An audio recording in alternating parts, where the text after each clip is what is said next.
Thank you to both of you for joining me. Dr. Till, I'm going to start with you because the OceansAsia report is really quite alarming. Just tell us how you conducted this research and what you found. Yeah, so around a year ago, we've been visiting a test site in the Soko Islands, which are remote islands south of Lantau in Hong Kong. And we've been doing regular visits to that beach for a general plastic pollution survey. And about 6 weeks after the pandemic hit Hong Kong, our teams began finding dozens of masks washing up on the beach. And we found masks washing up on the beach at every single beach visit since then. And so we launched our study where we used the estimate of masks produced in 2020, which was around 52 billion for the entire planet, and a loss rate of 3%, which means about 3% of those are entering the environment. And that gave us the ability to calculate about 1.56 billion face masks entered our oceans in 2020. Now, that amounts to around, as you mentioned, about 6,000 tons of plastic. But that's really the tip of the iceberg when it comes to marine plastic pollution. It's estimated that around 8 million metric tons of plastic enter our oceans each year, and this plastic has a devastating impact on marine wildlife and ecosystems. Just talk to us about staying on the mask. As you say, you know, plastic in our ocean, it's a massive and growing problem. But why are the masks a problem? Because even the disposable masks, they seem to have a sort of a cloth element. Why does this become a plastics problem? Just explain to us exactly why. Yeah, so the single-use plastic surgical masks, the white or green masks that people will often wear a single time, there's often the perception that those are fabric. They're actually a melt-blown polypropylene, so they're plastic. And this kind of plastic can take as much as 450 years to degrade completely in the marine environment. And all of that time, it's breaking down into microplastic that's becoming smaller and smaller pieces. And studies have found this microplastic in everything. There was a study that found it in salt, sea salt destined for the plate, in fish, in markets. A new species was discovered in March, 20,000 feet down in the Marianas Trench, and they named it Erethnys plasticus because it had plastic in its gut. So this microplastic goes through the entire food web, and that has a huge impact on wildlife. It poisons the animals because plastic adsorbs chemicals, which means that chemicals adhere to the surface, so that when an animal ingests it or ingests an animal that has eaten the plastic, it then poisons the animal, interferes with reproduction, and can kill animals outright. So you have this aspect, and then it accumulates in predators, and one of those predators are people. So we're seeing tiny pieces of plastic, and face masks break down really easily into microplastic. Dr. Phelps-Wanderoff, you mentioned that the research was done around Hong Kong. Do you know if this is a global issue, or is it unclear at this point? I can tell you from my experience here in Victoria that we're seeing masks everywhere. The exact loss rate will vary from place to place. So there's a lot of factors impacting loss of masks. They're particularly susceptible to loss because they're hard to recycle. The single-use plastic face masks are mixed materials. So they're melt-blown polypropylene, cotton for the arm pieces, there'll be some metal for the nose piece, and so that's very difficult to recycle. And there's also concerns with recycling when it comes to the fact of concerns around contamination and the economics of recycling. The other aspect is that waste management systems are becoming overwhelmed by the amount of waste produced during COVID.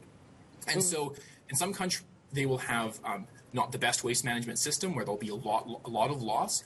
And in other countries with even good waste management systems, those systems are being overwhelmed. So the number that we use, the 3% loss rate, is a very conservative estimate. Some countries have loss rates that are as high as 25%, which means that a quarter of all plastic that's thrown away enters the environment. Dr. Rubing, from a South African perspective, I want to bring you in here. I'm sure you've seen the OceansAsia report that the doctor has been discussing. From your perspective, what's your response to the news that the masks are now polluting the oceans? Well, firstly, I congratulate Dr. Till. I think it's really important to stress the impact of plastics and the increasing growth of plastics and its longevity within the sea, because it is causing major problems. And so that's really great. So, and we are also concerned that plastics as a whole are entering the oceans at a rate of 350 kilograms per second, which equates to the 8,000 tons that 8 million tons that Dr. Till mentioned. There is a difference between Africa and Asia. If you have a look at the plastics between Africa and Asia is the principal focus of the study, Africa is behind Asia. It's the second most polluted after Asia in terms of plastics in the general. But the prognosis for Africa is that it may overtake Asia as its population grows and as it develops. And by 2050, Sustainable Seas Trust has been tasked with stopping that from happening. When you look at PPE, then we find that Africa is not actually as nearly as bad as Asia. It's also behind North America, with Dr. Thiel is at the moment, both East and the West Coast, and it's behind Europe, and that includes the UK as well. And the reasons for this are very interesting. The first is, of course, the pandemic hasn't hit Africa as a whole as hard as it has the other continents, although South Africa is different from most of the rest of Africa. And then Dr. Thiel mentioned that the plastics that are principally discarded are single-use plastic masks. In South Africa, homemade and commercially made cloth masks are predominant. And because of that, they are reusable masks. And as you said, and you pointed out right at the beginning, yours go into the washing machine and come out again. And most of those are in fact cotton-based with some or very limited plastics. Now, the advantage of that is that they are reused in places like Hong Kong and other parts of Asia where they've been brought up with a culture of using these sorts of masks frequently. You may find that people use 2, 3, 4, and maybe even 5 masks within a day and discard them. Hence, one of the problems. Whereas we use them in Africa many times over, and we wash them. And then a plastic mask discarded, particularly for littering, is light. It'll be blown or washed into the waterways and down to the seas. And because it's also light, it's buoyant, and it may appear on the beaches. Alternatively, even when it sinks, it has this long life expectancy that was mentioned earlier. A cloth mask is heavier, and when wet, it often accumulates things. It's unlikely to blow into the seas or into the waterways or be washed into the waterways, and it can fill the sand and sink. It's a good point you make, Dr. Ribbing, that in South Africa we are using a lot less of those more plasticized masks. But it makes such an important point, particularly as we're in our second wave now, and a lot of our medical teams are having to use those masks, that we really need to be conscious of how we dispose of them. Do you think that we're up to speed in South Africa with how we're disposing of our masks and even our plasticized gloves? No, and I'll come to, well, firstly, you mentioned the healthcare workers. They must have top quality, expensive plastic masks, but they handle them as a rule very well indeed.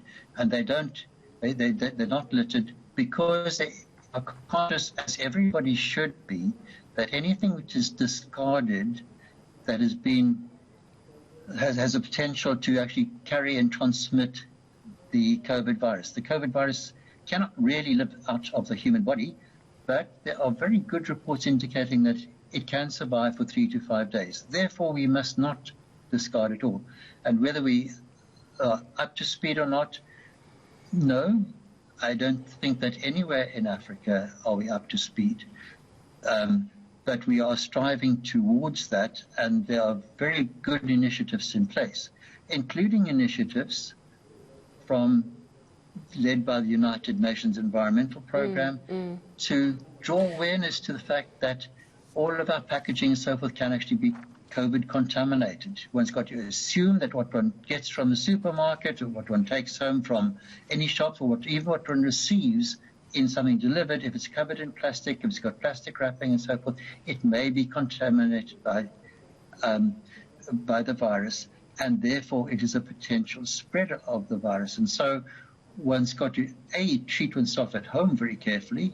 And if you do discard that plastic, bear in mind that the waste collectors, formal and informal waste collectors, are then vulnerable as well. And so this is a really important issue.